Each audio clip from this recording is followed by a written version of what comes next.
Holywiremod here, and this is Auto Gunstand 7, which is a quick update to Auto Gunstand 6, which was seeing some issues with the graphics tablet not being wired to the Expression 2 chip. So anyway, let's go through the fading door here. And we have a bunch of updates to make up for this, so let's turn on the screen and turn the attention to the chat right here. So we have our hints to press the use key to select the buttons on touchscreen. Numpad 1 opens the fading door, and we can use chat commands to change things on this menu, which we'll get into in a second. So we have a lot different here, which makes a good update in my opinion. So let's start by editing these values right here. So we want to change the name of the gun. So we go to /cmd, and we have a command here called name. So /name, and we have number, which represents the gun number we're editing, which is going to be 1 to 2. So we're going to choose 1, and then the name we want to get it. So we're just going to say shotgun. And then we can change the description likewise in the same fashion by saying description, first gun, and we'll say boomstick. Now with the price, we can use the plus and minus buttons to increase and decrease the price by a value of 50, or change it to an increment of 100 to a maximum of 10,000 and a minimum of 0.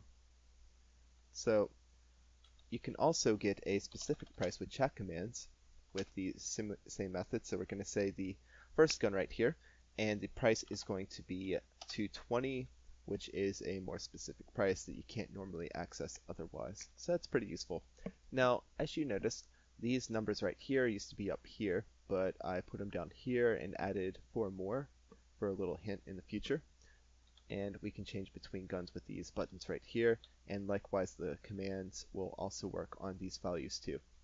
But I'm going to keep them at default. So looking at the extra menus right here, we have a light menu and another optional menu which will be added in the future. So the light menu reflects the commands. So we had ways to change the brightness, size, generate random color, pick a specific color, and so on. And we can also do that here and modify these values as such.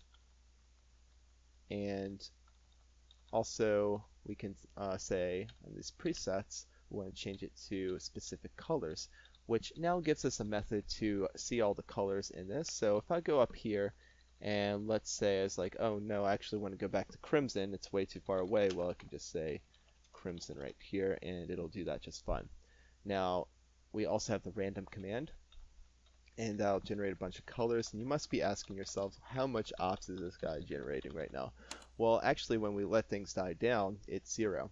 However, when there's gun stocked, it'll generally go up a couple hundred per gun stocked, and that's because the sliding and update of rangers and stuff like that. Otherwise though, if we really spam this button, it might get up to like 30% max, which really isn't that bad because it rapidly goes back to its minimal value.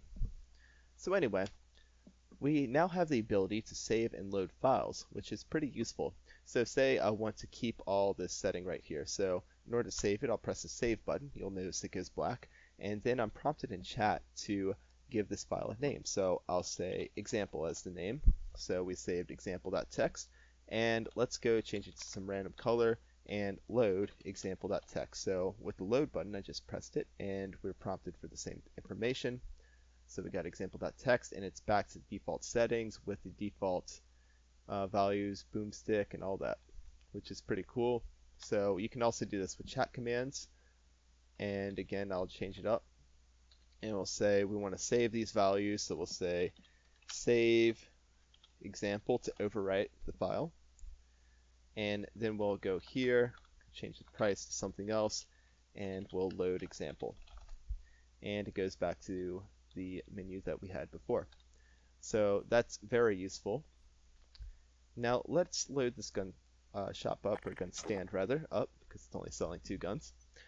And we're going to use a shotgun, put on the super duper slider slope, and a Mac 10. I'll also put it down here as well. I increased the friction of the bottom plate, and that was to prevent it from sliding, to reduce the ops generated by the shipments right here, updating the rangers. So let's go outside and see through the customer perspective, which the customer has a fun update as well.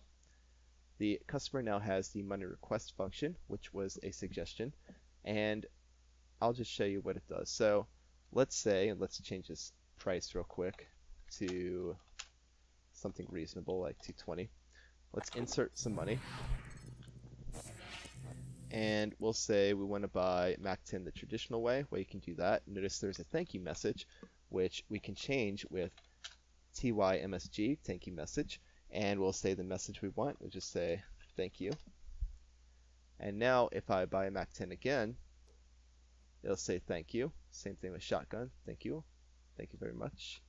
Alright, so now I don't have enough money to buy any more guns. However, there's the money request function where I don't need the money to be inserted into the gun shop. I can actually just press this button right now, and it'll prompt the owner of the gun shop with, or the customer, sorry, it'll prompt them with this request to ask them for money. If they accept, the owner will get money and the customer will get the gun. So if we go to Mac 10 and we money request as well, it'll do that. If we deny the money request, it'll just say the customer declined the money request, and so on. Well, that just about covers all the updates. As you can see, it's a lot bigger. The code is also twice the size now, which is ridiculous. But anyway, nonetheless, if you have any more suggestions, please let me know in the comments below. There's still some more suggestions that I'm going to be implementing, like more safety measures for the customer. But anyway, until then, I will see you next time.